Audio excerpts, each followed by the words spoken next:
مشبہ کے امکان کو بیان کرتا ہے۔ کبھی ایسا ہوتا ہے کہ مشبہ کی طرف کسی ایسی چیز کی نسبت ہوتی ہے جو اپنی ذات کے اعتبار سے عجیب و غریب ہوتی ہے، بظاہر ناممکن معلوم ہوتی ہے، تو تشبیہ کے ذریعے یہ بیان کیا جا سکتا ہے کہ جس طرح مشبہ بھی ممکن ہے، اس طرح مشبہ بھی ممکن ہے۔ تعجب و غرابت کا پہلو مشبہ بھی میں بھی پایا جاتا ہے۔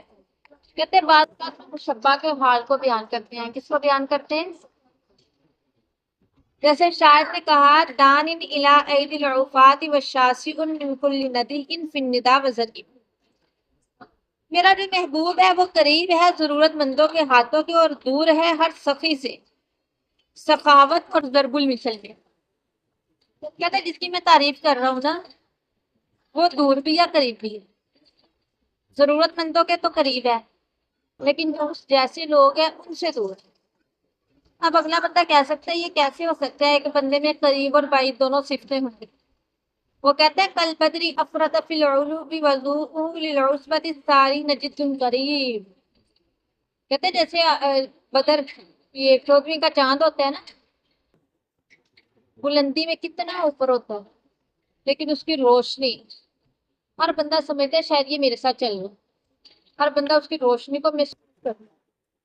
کہتے ہیں جیسے چاند میں دونوں صفتیں ہیں، قریب بھی بعید بھی، اسی طرح میرے محبوب میں بھی دونوں صفتیں موجود ہیں۔ بات کی سمجھ آ رہی ہے؟ مشبہ کے حال کا بیان۔ بعض اوقات ایسے ہوتا ہے کہ مشبہ تشبیہ سے پہلے مجہول الصفہ ہوتا ہے، اس کے بارے میں کسی کو پتہ ہی نہیں ہوتا، کسی کو اس کے کمالات کا پتہ ہی نہیں ہوتا، تو تشبیہ کے ذریعے سے کمال کو واضح کیا جاتا ہے۔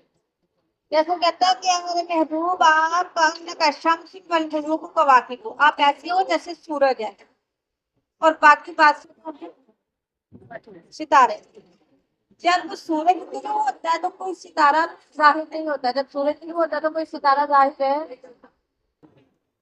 ایسے جیسے سورج کی مثال ہے نا، آپ ایسے ہی ہو، اور جیسے ستارے ہوتے ہیں ویسے باقی سارے بادشاہ، مطلب اس نے حال کو واضح کر دیا کہ اپنے ممدوح بادشاہ کے کمال کو تذکیہ تشبیہ وہ واضح کیا کہ تیرا حال تو سورج کی جیسا ہے اور تیرے سامنے باقی کی سلاطین ستاروں کی مانند ہے کہ جب سورج طلوع ہو جاتا ہے تو سارے ستارے نگاہوں سے کیا ہو جاتے ہیں؟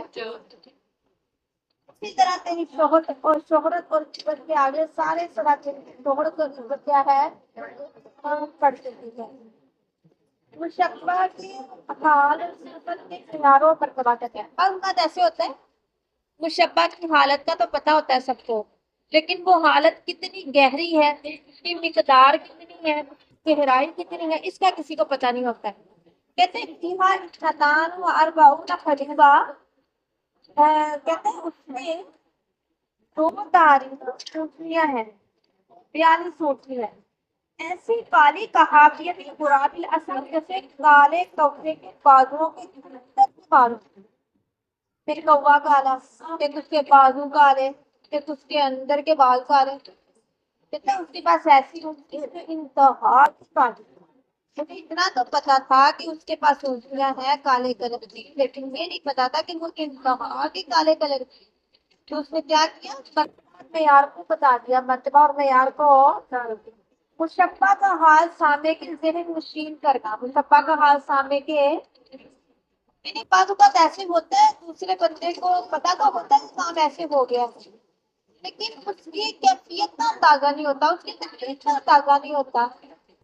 بعض اوقات جتنے بھی ہم میں سے ایسے لوگ ہیں، ہم دیکھتے ہیں کسی بندے کے ساتھ کوئی معاملہ ہوا، ہم اس معاملے کو تو سمجھتے ہیں لیکن اس معاملے کی جو نزاکت ہے اس کو نہیں سمجھ پاتے، اس معاملے کی جو حساسیت ہے اس کو نہیں سمجھ پاتے۔ پھر شاعر کہتے ہیں ان القلوب اذا تنافر وقتها مجادتی کا لاگی، کہتے ہیں بے شک دل جب نفرت پڑ دے نا اس کی محبت میں تو یہ شیشے کی خالق ہو جاتا ہے، تو اس کا ٹوٹنا ایسا ہے کہ اس کو جوڑا نہیں جا سکتا۔ مطلب شاعر یہ کہنا چاہ رہا ہے کہ دلوں میں جب نفرتیں پیدا ہو جائیں پھر دل ٹوٹتے ہیں، جیسے شیشہ ٹوٹ جائے تو شیشہ دوبارہ ٹوٹتا نہیں ہے۔ بات کی سمجھ آئی؟ یہاں مشبہ کا حال سامع کے ذہن میں کیوں کروایا؟ مشبہ کا حال سامع کے، اچھا مشبہ کی تعظیم یا تحقیر کرنا. شاعر کہتا ہے بیچارہ اکتایا ہوا تھا اپنی بیوی سے، کہتا ہے وطن کا کو لا کان، سارا اکٹھا نہیں پڑھنا، رک کے لا کانت پھر رک کے ومن لو رأيته توهمته بابا من النار يفتح، کہتا وہ ایسے منہ کھولتے ہیں، اللہ کرے نہ وہ رہتے کیسے منہ کھولتے ہیں کہ اگر تو اس کو دیکھے نا گمان کرے گا جیسے جہنم کا دروازہ کھول دیا گیا. ایسی کڑوی باتیں اور ایسے کڑوے جملے ہوتے ہیں. تو اس شعر میں محض تحقیر کی غرض سے شاعر نے اپنی بیوی کے کھلے ہوئے منہ کو جہنم کے کھلے ہوئے دروازے سے تشبیہ کی. اچھا عموماً اغراض تشبیہ کا تعلق کس سے ہوتا ہے؟ لیکن اس کا تعلق مشبہ بھی سے بھی ہو سکتا ہے. کب؟ جب تشبیہ مقلوب ہو جس میں مشبہ کو مشبہ سے بنا دیا جائے. سمجھ آئی بات کی؟ اور چونکہ مشبہ سے یہ تعلق ہوتا ہے مشبہ بنانے کی وجہ سے بھی کام ہوتا ہے، اس لیے یہی کہا جائے گا کہ اغراض تشبیہ کا تعلق کس سے ہے؟ مشبہ سے. خواہ حقیقتاً مشبہ ہو یا تقدیراً. تقدیراً کا مطلب یہ ہے کہ اصلاً مشبہ بھی ہو مگر اسے مشبہ مطلب ایسے لفظوں میں پاس تشبیہ اغراض تشبیہ کا تعلق مشبہ سے نہیں ہوتی. اغراض تشبیہ کا تعلق ہے کیا آپ اچھے سے یاد کریں گی، اس کی پریکٹس کریں گی.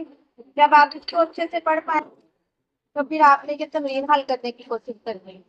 تمرین حل ہو گئی ٹھیک ہے، نہ حل ہوتی اگلے سبق کے ساتھ اپنی تمرین کرنی. سمجھ آ گئی ہے؟ کسی شعر کے ترجمے کی سمجھ نہ آئے یا اعراب کی سمجھ نہ آئے تو فوراً پوچھیں. سارا یاد ہو جائے گا سبق؟ آپ لوگ تو بڑی ذہین ہو، پھر ہم لوگ تو اتنا اتنا لیتے تھے. شاید کیا لو صحیح بات ہے، ہم اس کتاب کا سبق اتنا اتنا لیتے ہوتے تھے اور وہ بھی نہیں آتا تھا.